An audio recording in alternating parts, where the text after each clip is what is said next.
Kadama TV waliwo kampani ezitwala abantu ebweru naye nga kampani zino bakadama basinga bagamba nti no zibafera sente zino ezisooka ate batuuka eyo nekibeera nga zino sente zino zebataddeyo ezisooka bano abawarabu bo balabira ddala nga beba owuninga bakadama bano. Bakadama ab'enjawulo bakyogeddeko mu ngeri y'enjawulo n'engeri gye baferebwamu sente zino ze batalina kusasula. Kasooke tuwulize amaloboozi ga bakadama bano bennyini nga boogera ku nsonga eno. Hello? Mr. Kadama ensiba taata. Namugamba ki? Gyebale kosebwa. Webale tuweereza. Naffe gye tuli bwe tutyo. Kati nze mbadde nteesa ku oyo omuwala gwe basala omusaala. Kampuni z'enkyamu. Kampuni z'enkyamu. Zitugamba nti zituleetera bwereere. Naye ate bwe tutuukayo nga batusaba ssente. Ate n'eno batusaba. Kampuni z'enkyamu eno basaba ate naffe batusaba. Kati olaba nze balabika babawaliza passport. Kubanga era passport bagiyina. Naye nze passport nze nagyegobera. Passport nze nagyegobera, yellow book nze nagyegobera buli kimu. Nze banjijako kamu. Almost kamu. Banjako kamu. Sijja kulimba. Kubanga nagenda okubalira medical esooka. Balyoke batutwale kwene y'abano. Batujjako ebiri. Ne batujjako transport atuleeta Entebbe. Ne batujjako uniform. Obviously, most cases banjijako kamu. Ne batugamba mbu tetujja na bintu eno bajja tuwa engoye. Kitegeera. Ogenda okutuuka eno nga ID oli ayina ndala nga nabo bayina ndala. Kyokka basayininga contract okitegeera. Kati omuwala aguma akole then amulekere ssente ze. Aguma akole. Aguma akole emyaka gye ebiri ajja kufuna wala kubanga era tajja zimuwa bajja kaayana. Tajja zimuwa. Atajja zimuwa. Nze ne bagambako kati waliwo we baatuuka nga tebatampa sabbuuni tebatampa ki. Ne mbagambako bangamba ku kampuni bangamba buli kimu mujja kimpa. Omuwala yennyini yandeeta yambuuza ani yagamba muno tujja bikuwako nze ku kampuni bangamba ko ffe tebaatugamba bw'atyo nga Alisi yasabogola n'okubogola. Nenkireka kati bwe nfuna omusaala nga neegulira. Bwe basifunya jjukira ate n'okugulira guba lutalo kubanga era tebakutwala. Tebakutwala tofuluma nga nkwata omo nga naaba. Byambiri gaguma akole tuli mu byambirigo. Tebajja muwa, tajja zimuwa. Tajja zimuwa agume Mukama amusobozesa akole akyuse oluvannyuma nga amazeeko. Naye kampuni z'enkyamu. Kampuni z'enkyamu. Zoogera birala ate bwe mutuuka eno na bano ne bakola birala. Ebimu era tebatuwa ebisinga ffe tubyegulira. Byonna ebyabakyala ebizigo biki byonna era nga bw'obimanyi mpoze emmere na medical na biyunifomu ate ejjukira biyunifomu ogenda bireka wano oddayo nayo ebyeka. Sebyotama ssebo webale kutuweereza webale kutuwuliriza webale n'okutuddamu bambi. Naye bannaye Kadama munnange oyo mubuulire ffenna bwe tuli ze twasayininga ssente si ze tufuna. Kati agume akole okiraba. Aguma akole omukazi aguma. Emitwalo 2 osobola okuguma. Nze nasayininga emitwalo 9 naye nfuna emitwalo 8. Passport yange nze nagyekolera nasasula emitwalo 35 ku internal affairs ne baginkolera. Naye mukama wange waaba yagitereka yalabira ddala nti yeye yagikola. Ezo ssente nze yazikola nenkolamu passport nengenda ku kampuni ne bansaba emitwalo 25. Okiraba 25 okuregistaringa. Kaakati awo waliwo awo obusente obulala mu musajja wattu nga buli lw'ogenzeeyo olina obbaamu n'omutwalo empapula nga tugulangule. Kyokka omusajja nga ze yaŋŋamba bw'omuleeta eza 25 mu butuufu sikusaba ssente endala. Okiraba naye nze mwami Kadaama nze kankubuulire nti ku kampuni abakampuni be baba abayaaye olw'ensonga asaba nze naŋŋamba 25 egyo gyegigenda okukola biki bw'atyo bwe twatuuka okgenda ku medical nga ŋŋamba transport nga ffenna batugamba kuba nze nayitira mu kampuni akati munnaaye nga oyina kukwata ssente bagambye ogenda ku medical yiri yawala oyinza okukozesaawo 15,000 ate onoosiiba njala ogwo gwe mutwalo oba 2 ng'olwo olunaku luggwa ng'olulala naye munnaaye omukyalo oyo nze amagezi ge mmuwa agume kuba nange gola nasayininga nusu 9 nfuna 8 naye ekyo si kyekikulu ekikulu kwe kufuna ssente kubanga ne woofiirwa omwana tosula ku malaalo aguma akole kubanga n'ekirala nze siwagirirako ddala muntu kutoloka mu butuufu sikiwagirira ddala era ne bwe mba nze ekyo sikisobolera ddala otoloka otolokera luddawa mu butuufu agume akole ate n'ekirala Kadaama munnange oyo ekisooka mupya bw'oba oli mupya emirimu gyonna oba olina ogikola ye kyaba afaayo kukola kwe kulaga bakama be nti emirimu amanyi ogikola kubanga bw'oba omanyi okukola emirimu awo kiba kikwanguyira kati nze nange mu nnyumba yange we nali naakajja nali nina okukola emirimu gyonna bakama bange bamanye nti mmanyi okukola naye nze kati gye najja nkola emirala baginnyambako kubanga bakimanyi nti ngisobola ogikola naye newuuba ggwe mwami Kadaama omuntu mu butuufu osobola omuyambako omukozi wo ng'omuleese tugeze omuleese akole emirimu era okumuyambako omuyambako nga naawe omanyi nti amanyi okiraba kati naye ogwo omwezi ogumu mupya nnyo alina okuguma n'akola n'alaga bakama be nti amanyi emirimu amanyi okukola emirimu gijja mwanguyira olaba ennyumba zimenya mwezi gumu 2 3 4 naye otuuka eyo mu 6 mu butuufu ebintu bikugondera emirimu oba ogimanyidde ng'olina gwe enkola gy'ogikolamu. Osibye otya ssebo Mr. Kadaama TV webale tuweereza webale kuwulira obuzibu bwaffe era Mukama akutuwangaalize ne famire yo akuwe by'osinga okwagala naye ng'ekisinga bulamu. Kaakati oyo omukyala gwe bajja e Uganda ng'asayininze 1,200 n'atuuka Omuwarabu ng'amuwa 10,000. Ssebo ekyo ekintu kiva ku zi kampuni zaffe e Uganda kweziva. Kampuni zaffe e Uganda abantu baffe bennyini be batulyamu enkwe kubanga olwedde batutunda nga bw'olaba nnyanya mu katale. Ekisooka kampuni zaffe ezimu ekipapula kyemusayininga wali nga muri Uganda numusayininga nti ogenda e Buwarabu ogenda kukolera 8 oba 9 oba mmeka Omuwarabu agenda kuwa buli kimu kuba nze no mu training baatusomesa nti gendera mu lugoye lw'olimu okwateyo n'akasawo katini mu ngalo kalimu ebipapula byo no just ebipapula byo passport ebikwogerako togenda na buli kimu Omuwarabu agenda kikuwa bwe batyo bwe bakugamba. Naye kampuni ezimu mu Uganda jjukira ffe ba Kadaama okusinga ffe abapya tuba tubimanyi naye okimanyi nti ebyo ebipapula bye tusayiningako tebatuwa bipapula ebyo ko wasayininga nti najja kukolera 9 oba kakadde oba 8 oba ekipapula mulimu nti Omuwarabu agenda kumpa buli kimu.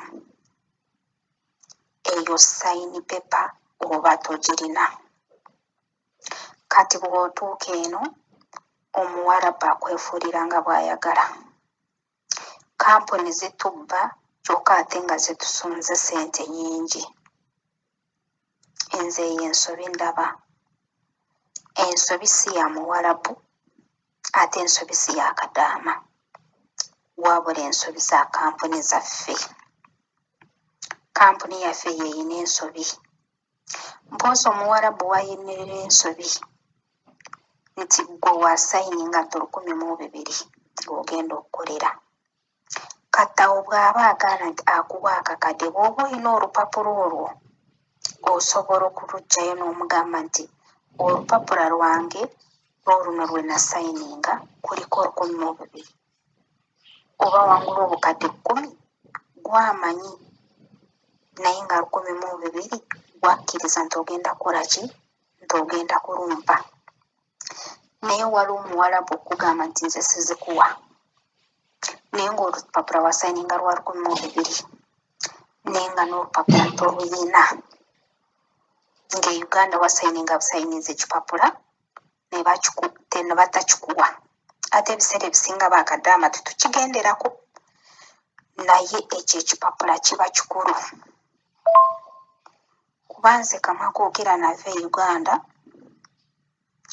nga nange nesasulidde passport kuba nze nali sirinaaga n'ekikumi naye wali omuntu gwe natuukirira nemunyumizaamu embeera eriwo njagala mpole ssente. Ssaawa eyo yali alina muwala we ebweru nga muwala we yakamugamba nti waali beetaagawo omukozi n'angamba ogiridde mu kaseera katuufu katukozese passport express ogende. Nagenda okukozesa express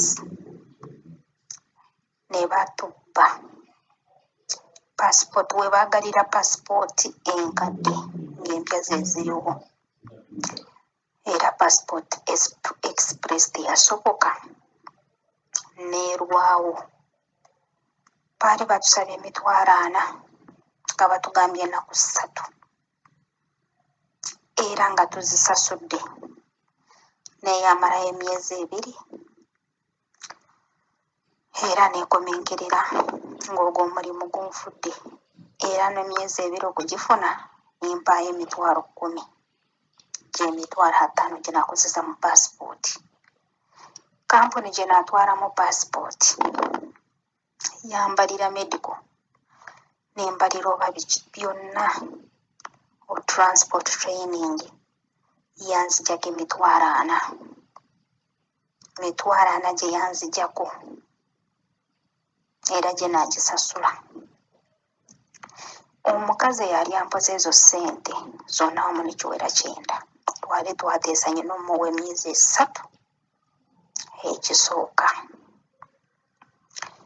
era natuuka mu kyumba ky'Omuwarabu yo passport baginzigirawo bwe bati bwe banjima naye ng'Omuwarabu yampeerawo amateeka olunaku lwe nayingira mu nnyumba ye teri kumpa buli kimu okuggyako emmere gy'alina okumpa n'okwebaka, naye ebisigadde byonna omuntu bwe weetaaga n'agamba tagenda bimpa. Nemugamba mu contract n'asayininga kumpa buli kimu n'akigaana. Ne tutuuka okuntwala mu biyumba by'enjawulo, antwala wa muganda we, antwala wa nnyina, antwala gye bazaala omusajja, yonna yonna kkulayo. Nembagamba nze n'asayininga contract ya nnyumba emu. Okiraba n'ambuuza contract kyekiki, nemugamba contract n'asayininga nga ngenda kujja namu ekipapula mwakisayininga.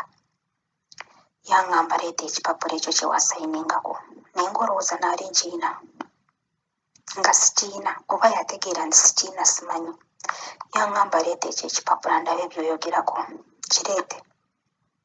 kireete ndabe by'oŋŋamba nti wasayininga nnyumba emu, kireete nkirabe. Bannange nga tebiriiyo ng'ekipapula sikiina. Bwe nsindikira kampuni eyandeeta ne ngigamba ate lisita eky'ekipapula ekikuba ekifaananyi ekinsindikire ku WhatsApp. Bannange teyanziramu. era n'atoba mu kiyumba okumala myezi 7. Nkola mu biyumba 4. 7. Nkola mu biyumba 4. Ewanyina ne bajja ne baleeta omukozi. Kati ekiyumba ekyo wanyina nembeera nga nkivuddeko kuba oli muganda we yali kumpi ne nnyina, n'omulala eyali yafumbirwa naye ng'ali kumpi. Oyo n'abeera ng'agendayo oba nga tubaganya. Ne wa Sezaala ne bajja ne baleeta omukozi. Naye kyewuunyisa owanyina baleeta Omunyakenya.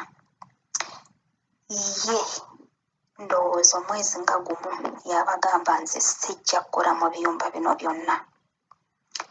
Bamugamba ekintu kimu nga kye bangamba ntireeta ekipapula. Omunyakenya ng'ayina kontulakiti ye, ekipapula ng'akirina. N'abagamba ekipapula kye kino famire ginaasayininga y'abantu 8. Y'abantu 8 bwe musuukamu omuntu omulala ngenda. Sirina walala we ngenda kukola. Bantu 8 benyina okubeera nabo mu famire. Ekipapula kyange kiikino. Ensobi yonna kasiteebaawo ngenda. Walaayo Omunyakenya tayina wantu wonna we yakola. Tayina. Era baatula naye ne boogera bulungi. Tekirina buzibu. Wabula bwe tuba tugenze naawe oba nga tukyagiza oba ki, tujjanga genda ffenna okwatagadde n'omukozi wa gundi. Naye tebamukozesa bye bankozesa. N'olwekyo kampuni zaffe z'e Uganda, naffe abaana abava e Uganda tufengayo ku bipapula bye tusayiningako kontulakiti. Kati olaba ng'oyo Omuwarabu yakwefuulidde n'okijjayo ng'ekipapula kiriko 12. Bano abantu beekalakaasa naye ate bategeera. N'okijjayo n'omugamba sente ziizino, oba wangula obukadde bumeka, oba wangula air ticket, oba wangulira paasipooti. Ebyo saagala kumanya naye nga zino sente wakkiriza nga gw'olina ozimpa.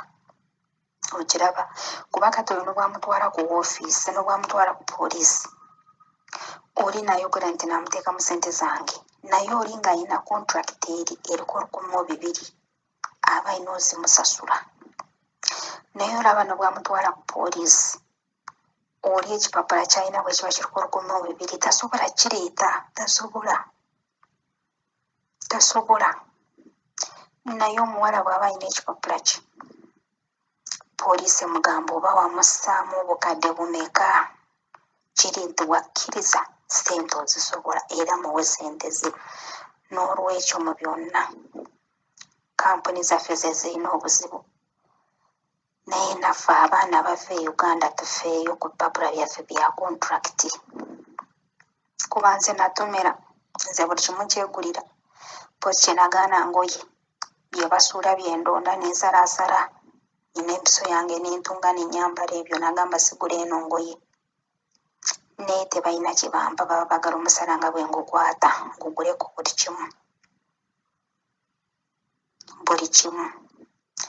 Naye byonna baŋŋamba leeta ekipapula ekyo kye wasayininga nti fe abalina okukulabirira kireete.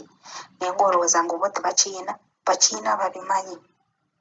Naye bansaba ekyange nga sikiina. Weesi minutes singa naali nkiina nimbagamba amateeka gaagano bye byali mu kipapula byonna bandibadde babimpa.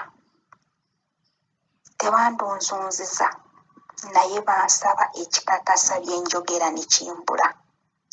N'olwekyo n'ebyo ebipapula bye tusayininga tubitwale ng'ekyamakulu.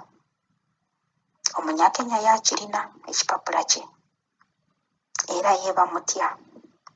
Engeri gye bamutwalamu si gye bantwalamu. Kuba ye yabagambirawo famire bwe ba y'abantu 8 y'abantu 8. N'ekipapula kye n'akibalaga. Naye kati nze ndi awo kugamba bagula embwa yaabwe kye baagala kye bagikozesa. N'olwekyo kampuni zitufunamu sente naye ate nazo zitusaasire, zituukirize bye ziba zoogedde. Ate naffe twefeeko. Osayininga kontulakiti, kipapula kisabe, otambule nakyo nga bw'olaba paasipooti. Kale neeyanziza ekiro ekirungi.